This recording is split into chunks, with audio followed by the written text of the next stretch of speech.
This program is created by Rob Paulos, and it helped him lose 42 pounds and 10 inches off his belly by just spending 45 minutes a week. It also helped his wife, Kaylin, lose 59 pounds and 8 dress sizes, while still being able to enjoy yummy but fat-burning foods all day. It is a guide teaching you how to burn fat, lose weight, build muscle, and improve your overall health effectively and efficiently.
Interesting section I would like to share with you on the exercise program is that it explains why cardiovascular exercise does not help to burn fat and even worsens your health. It can even lead to injury in the long term and reduce your muscle mass.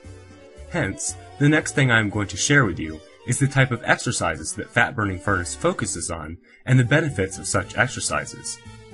Fat Burning Furnace recommends resistance training that will raise your RMR, help build muscle, and even improves your health. Next, let me bring your attention to the section that actually describes the different exercises. It gives you 2 tables comprising of compound and isolation exercises and the muscles that are worked for each exercise. You can refer to these 2 tables to select exercises for your own routines. The pages after that describe each exercise in detail with photos of Rob doing it. This is a really good point, as you will know exactly how to perform them. I would like to share with you a very important advice that Rob gave. He tells you that your body craves micronutrients resulting in hunger. If you eat food rich in nutrients, you give your body what it wants and you get satisfied hunger. Hence, it is important to eat the correct foods. Another thing I would like to share with you is the part on why you should have small meals throughout the day, instead of waiting too long between meals. It tells you what the outcome is when the time between meals is too long, and the benefits of small meals. Fat Burning Furnace still has lots of useful information.